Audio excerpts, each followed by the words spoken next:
ಸಿದ್ದರಾಮಯ್ಯನವರು ಪಾರ್ಟಿಗೆ 136 ಸೀಟ್ ಬಂದರೆ, ಡಿ ಕೆ ಶಿವಕುಮಾರ್ ಪಾರ್ಟಿಗೆ 136 ಸೀಟ್ ಬಂದರೆ ಅದು ಜನಾದೇಶ. ಬಿಜೆಪಿ ಏನಾದ್ರು ಗೆದ್ದು ಬಿಟ್ರೆ ಅದು ಚುನಾವಣಾ ಅಕ್ರಮ, ಮತಗಳ್ಳತನ.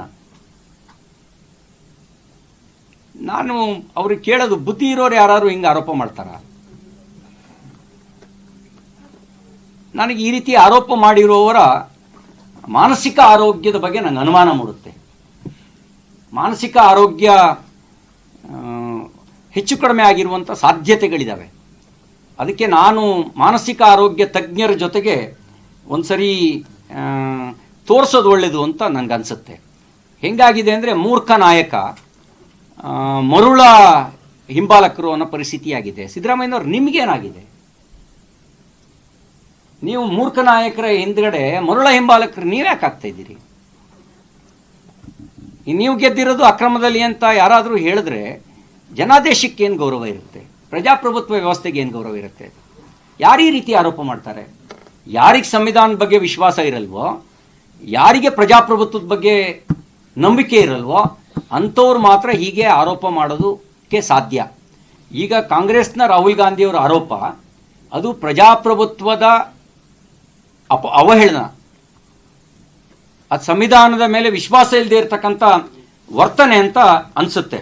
ಈ ರೀತಿ ಅಪಪ್ರಚಾರ ಮಾಡುವವ್ರ ಬಗ್ಗೆ ಚುನಾವಣಾ ಆಯೋಗ ಕಾನೂನು ಕ್ರಮದ ಮಾತನ್ನು ಕೂಡ ಆಡಿದೆ. ನಾನು ಚುನಾವಣಾ ಆಯೋಗಕ್ಕೆ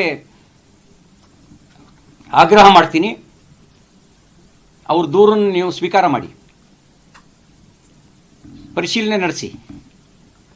ನಿಮ್ಮ ಮೇಲೆ ಆರೋಪ ಮಾಡ್ತಿದ್ದಾರೆ, ಆರೋಪದ ಪರಿಶೀಲನೆ ಆಗಲಿ. ಒಂದು, ಆರೋಪ ಮಾಡೋರನ್ನ ಹುಚ್ಚಾಸ್ಪತ್ರೆಗೆ ಕಳಿಸ್ಬೇಕು, ಇಲ್ಲ ಇದರಲ್ಲಿ ಏನಾರು ಆರೋಪ ಸಾಬೀತಾಗಬೇಕು. ಸಾಬೀತಾಗದೇ ಇದ್ದರೆ ನನಗನ್ಸುತ್ತೆ ಆ ರೀತಿ ಮೆಂಟಲ್ ಆಸ್ಪತ್ರೆಗೆ ಹೋಗೋದೇ ಸೂಕ್ತ ಅಂಥೇಳಿ ಅನಿಸುತ್ತೆ. ಈ ರೀತಿ ಚುನಾವಣಾ ಪ್ರಕ್ರಿಯೆಯಲ್ಲಿ EVM ವಿಶ್ವಾಸಾರ್ಹತೆ ಪ್ರಶ್ನೆ ಮಾಡಿದ್ರಿ, ಈಗ ಚುನಾವಣಾ ಆಯೋಗನೇ ತಾವು ಪ್ರಶ್ನೆ ಮಾಡುವಂಥ ಕೆಲಸವನ್ನು ಮಾಡ್ತಾ ಇದ್ದೀರಿ. ನಾನು ಒಂದು ಪ್ರಶ್ನೆ ಮುಂದಿಟ್ಟಿದ್ದೆ. 13ರಿಂದ ನೀವೇ ಅಧಿಕಾರದಲ್ಲಿದ್ದೀರಿ, ನಿಮ್ಮ ಅಧಿಕಾರ ಅವಧಿಯಲ್ಲೇ 3 ಲೋಕಸಭಾ ಚುನಾವಣೆ ನಡೆದಿದ್ದಾವೆ. ಅಂದರೆ ನೀವು ಕಾರ್ಯಾಂಗ ಶಾಮೀಲಾಗಿದೆ ಅಂತ ನಿಮ್ಮ ಆರೋಪನ? ಕಾರ್ಯಾಂಗದ ನೇತೃತ್ವವನ್ನು ಯಾರು ವಹಿಸ್ತಾರೆ? ಶಾಸಕಾಂಗ ವಹಿಸುತ್ತೆ. ಶಾಸಕಾಂಗದ ನೇತೃತ್ವ ಯಾರ ಕೈಲಿದೆ? ಕರ್ನಾಟಕದಲ್ಲಿ ಕಾಂಗ್ರೆಸ್ ಕೈನಲ್ಲಿ ಇದೆ. ಅಂದರೆ ಕಾರ್ಯಾಂಗದ ನೇತೃತ್ವವನ್ನು ಶಾಸಕಾಂಗ ವಹಿಸುತ್ತೆ, ಶಾಸಕಾಂಗದ ನೇತೃತ್ವ ಕಾಂಗ್ರೆಸ್ ಕೈನಲ್ಲಿದೆ.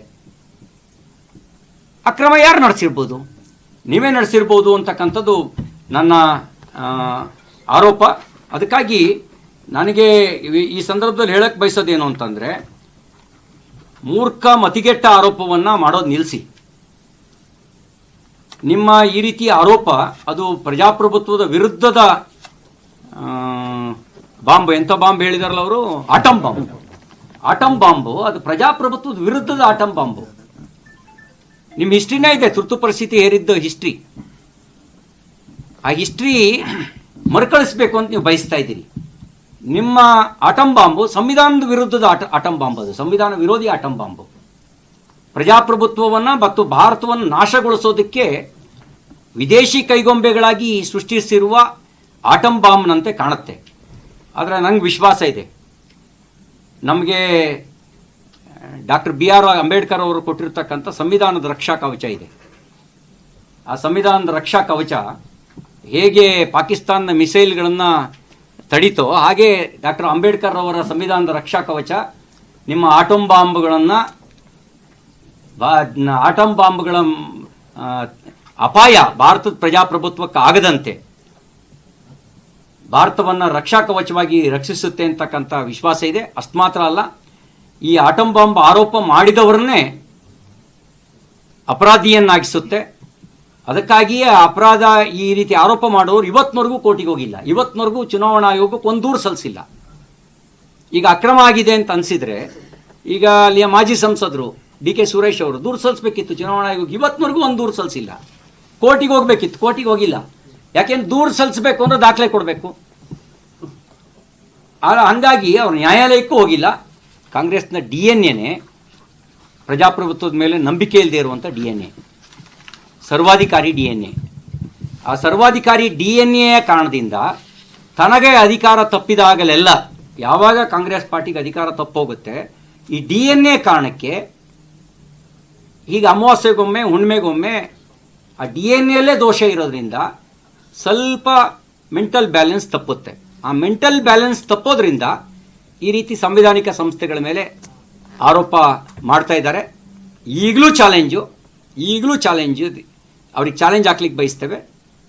ನೀವು ಆಧಾರ ಸಹಿತ ನ್ಯಾಯಾಲಯಕ್ಕೆ ಹೋಗಿ. ರಾಹುಲ್ ಗಾಂಧಿ ಆರೋಪ ಒಂದು ಸುಳ್ಳು ನೆರೇಟಿವ್ ಸೃಷ್ಟಿ ಮಾಡುವಂಥ ಒಂದು ಆರೋಪ ಅಂತಕ್ಕಂಥದ್ದು ಬಹಳ ಸ್ಪಷ್ಟ ಆಗುತ್ತೆ. ಹಾಗಾಗಿ ನಾನು ಯಾರಿಗಾದರೂ ರಾಹುಲ್ ಗಾಂಧಿಯವರ ಬಗ್ಗೆ ಆರೋಗ್ಯದ ಬಗ್ಗೆ ಕಳಕಳಿ ಇದ್ದರೆ ಅವ್ರನ್ನ ಒಮ್ಮೆ ಮೆಡಿಕಲ್ ಚೆಕಪ್ನ ಸಮಗ್ರವಾಗಿ ಮಾಡಿಸಿ ಅಂತ ನಾನು, ಯಾಕೆಂದ್ರೆ ಕೆಲವ್ರ ಭವಿಷ್ಯನೇ ರಾಹುಲ್ ಗಾಂಧಿ ಮೇಲೆ ನಿಂತಿದೆ. ದೇಶದ ಭವಿಷ್ಯ ರಾಹುಲ್ ಗಾಂಧಿ ಮೇಲೆ ನಿಂತಿಲ್ಲ, ಕಾಂಗ್ರೆಸ್ಸಿಗರ ಕೆಲವರ ಭವಿಷ್ಯ ರಾಹುಲ್ ಗಾಂಧಿಯವರ ಮೇಲೆ ನಿಂತಿದೆ. ಹಾಗಾಗಿ ನಿಮ್ಮ ನಾಯಕನ ಮೆಡಿಕಲ್ ತಪಾಸಣೆ ಮಾಡಿಸಿ ಅಂತ ಒಂದು ಸಲಹೆ ಕೊಡ್ಲಿಕ್ಕೆ ಬಯಸ್ತೇನೆ.